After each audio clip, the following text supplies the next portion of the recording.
ያስቀመጠውን የማይረሳ ጌታ ካንቺ ጋራ ነው። በኑሮ አዘቅት ውስጥ ወድቀሽ ይሆናል። በጭንቀት ታፍነሽ ይሆናል። ዙሪያው ገደል ሆኖብሽ ይሆናል። ሁሉም ቤት ግን ጩኸት አለ። ሁሉም ቤት ግን ጭንቀት አለ። ሁሉም ሰው ጥያቄ አለው። እግዚአብሔር በዚህ ፈተና ውስጥ ግን አሻግሮ የምትተርኪበት ቀን ይሰጥሻል። ስሙ የተመሰገነ ይሁን። ብዙ ጥያቄዎች አሉ። ጓዳ በብዙ ጥያቄ የተሞላ ነው። መኝታ ሰላም አጥቶ ሊሆን ይችላል። ማዕድህም በፍርሃት የተሞላ ይሆናል። የሥራ ቦታም ላይ ብዙ ፍርሃትና ጭንቀት አለ። ሰማዩ ድፍን ብሎብሃል። ምናልባትም ምድር አስጨናቂ ሆናብሃለች። ዙሪያው ገደል ሆኗል። እግዚአብሔር ግን ካንተ ጋራ ነው። የትም ብትወርቅ ለእግዚአብሔር ምድር በመላ ዓለምን ይወኩሎ ሙላ የነበሩ ሴታ ዳዊት እግዚአብሔር ምድርና ሞላዋ የእርሱ ናት። ዓለምና በውስጡ ያለው ሁሉ ስትታሰር ካንተ ጋራ ነው።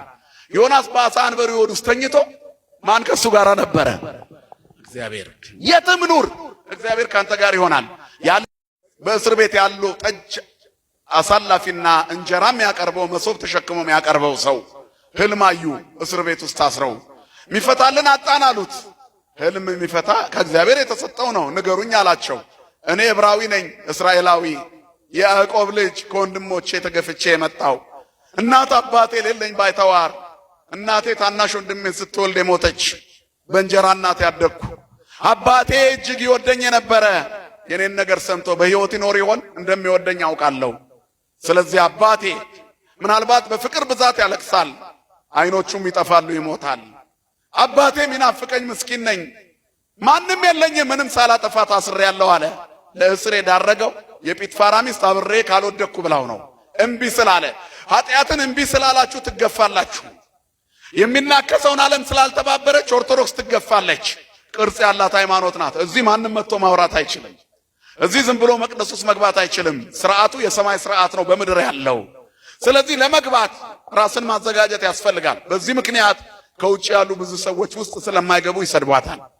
ነገር ግን በሩ ለነሱ አልተዘጋም። ምእመን ሆነው መኖር ይችላሉ። ነገር ግን የሚፈልጉት ሌላ ስለሆነ ቤቱ አይመችም። በዚህ ምክንያት ምራቁን የሚተፋብን፣ ጥርሱን የሚያፋጭብን፣ አፉን የሚያላቅቅብን ብዙ ነው። ተሻግረን ግን እንኖራለን። ክብርና ምስጋና ለአምላካችን ለእግዚአብሔር ይሁን። የሚሰድቡን ስድብ በእኛ ላይ ያርፋል፣ ነገር ግን ሳይጎዳን ያልፋል። ማን ስላለ ከኛ ጋራ? የመቅደሷ ጉልላት ክርስቶስ ነው። እውነት ለመናገር ክርስቶስን በትክክል የምትገልጥ እንደ ኦርቶዶክስ ያለች የክርስቲያን ሃይማኖት የለችም። እነሱም ያውቁታል እኮ ሌሎችም ያውቁታል። ነገር ግን እነሱ ፍላጎታቸው ሌላ ነው። እዚህ ቤት ውስጥ አንድ የእስልምና እምነት ተከታይ ተመልሻለሁ ብሎ ቢመጣ እዛ ባለው የአምልኮ ልብስ መቆም ይችላል? ንገሩኝ እንጂ አይችልም። አይችልም። አያችሁ፣ ከዚህ ቤት ከወጡ በኋላ ቤቱን ከጠሉት በኋላ ልክ አይደለም ይሄ ቤት ካሉ በኋላ ልብሱን መልበስ ለምን አስፈለገ? ቢዝነስማን ናቸው። አያችሁ፣ ሃይማኖታዊ ፐርሰናሊቲ የላቸውም። ቁመናቸው የተዛነፈ ነው። ሳንቲም ሳንቲም ነው የሚሸጡት። እለ ከርሶሙ ያመልኩ ወእለ ሄሉ ዘውስተ ምድር ወክብሮሙ ሐሳሮሙ እለ ዳሪቶሙ ለእርትምና ይላችኋል ቅዱስ ጳውሎስ። ዘከመ እሙንቱ ጸላይቱ ለመስከረ ክርስቶስ ነው። የክርስቶስ መስቀል ጠላቶቹ ነው አይደለ? እስመ ብዙኃን እለ ይሐውሩ ዘከመ ነገረክሙ ዘልፈ ወኢዜኒ ገሃደ እነገረክሙ። ከዚህ በፊቱ ደጋግሜ እንደነገርኳችሁ አሁንም እነግራቸዋለሁ አለ ቅዱስ ጳውሎስ። የመስቀሉ ጠላቶች ይበዛሉ። ቆብና ቀሚስ አውልቀው ከወጡ በኋላ ለቀረጻ ብለው ይለብሱታል፣ ለንግድ ብለው ይለብሱታል። ለሃይማኖት የሚለበሰውን ለገንዘብ ይለብሱታል። ለሃይማኖት የተያዘውን መስቀል ለንግድ ይጨብጡታል፣ ጨብጠውት ይሰድቡታል። ዘከመ እሙንቱ ጸላይቱ ለመስቀለ ክርስቶስ። የመስቀሉ ጠላቶች ናቸው። መጨረሻቸው ጥፋት ነው። እግዚአብሔር መጨረሻችንን ያበጅልን። ገሃነም አፏን ከፍታ የምትጠብቃቸው ሰዎች በዝተዋል። ከነሱ ጋር አትተባበሩ። ለጊዜው ሊያምሩ ይችላሉ። በአመፅና በግፍ ስራ የረከሱ መንፈሳቸው ከእግዚአብሔር እቅፍ በመለየት ያደፉ ሰዎች ምድራዊ ኑሯቸው ለጊዜው ነው የሚያስቀናው፣ ግን ያልፋሉ። እስመ ከመሳይ ፍጡነ የብሱ ነው፣ እንደ ሳር ፈጥነው ይደርቃሉ ነው። እግዚአብሔር ከመድረቅ ይሰውረን ሁላችንንም። ለጊዜው ነው ያማሩት የያዕቆብ ልጆች።